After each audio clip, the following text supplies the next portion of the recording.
ધીરજભાઈ ઝીણાભાઈ વઘાસિયા, કોરડા સાંગાણી.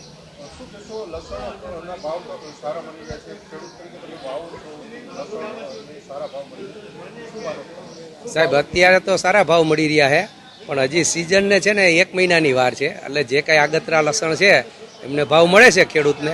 પણ જો આવા ને આવી બજાર રહીએ તો ખેડૂતને લાભ મળી રહે આ વર્ષે. બાકી તો નકર આ ડુંગળી જેવું થાય જો તો પછી ખેડૂત અત્યારે પાયમલ થઈ જાય એવું છે. એનું કારણ છે કે આ મોંઘારતમાં જો 2000થી નીચા જાય ને તો ખેડૂતને કાંઈ વધે જ નહીં.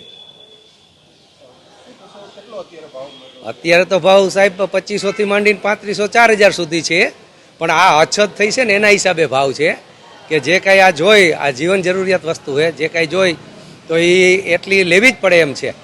એટલે જો આમનમ બજાર ટકી રહીએ તો ખેડૂતો માટે એક લસણમાં આ વર્ષે સારું છે. બહુ એટલી વાર જવાબ દેજો. કિશોરભાઈ વઘાસિયા, રાજકોટ માર્કેટિંગ યાર્ડ બેડી, ભાગ્યોદય ટ્રેડિંગના ભાગીદાર, કમિશન એજન્ટનું કામ કરું છું.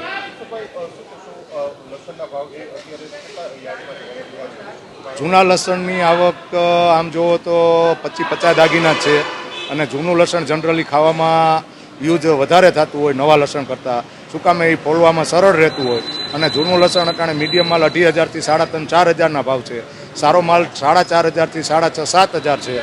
અને જૂનું લસણ આ વર્ષે ખાલી થઈ ગયું એવો પહેલો ઇતિહાસ હશે કે જેથી કરીને આ ભાવનો વધારો થયો. નકર એપ્રિલ ને માર્ચમાં જૂનું લસણ આવતું, એની બદલે ફેબ્રુઆરીમાં હાવ 0 થઈ ગયું છે.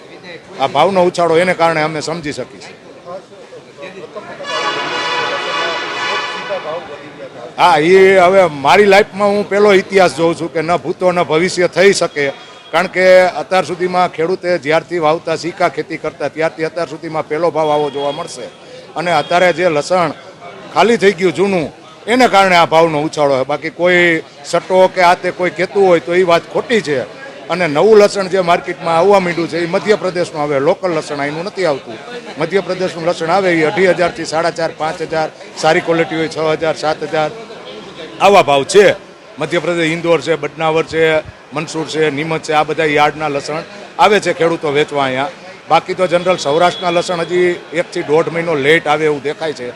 એનું કારણ છે વરસાદી વાતાવરણ હતું, વાયરસ એને કારણે વધારે આવી ગયા, વાતાવરણ અનુકૂળ ન હોવાને કારણે થીપ્સ ને એવા રોગ આવ્યા છે. એને કારણે નવું લસણ ઉત્પાદનમાં થોડુંક ઓછું પણ રહેશે અને ક્વોલિટી પણ હલકી થશે. એટલે આવતા વર્ષે ભાવ અમે એવું ધારી શકીએ કે 2.5 થી 3500ની આસપાસના એવરેજ રહેવા જોઈએ એવો અંદાજ છે.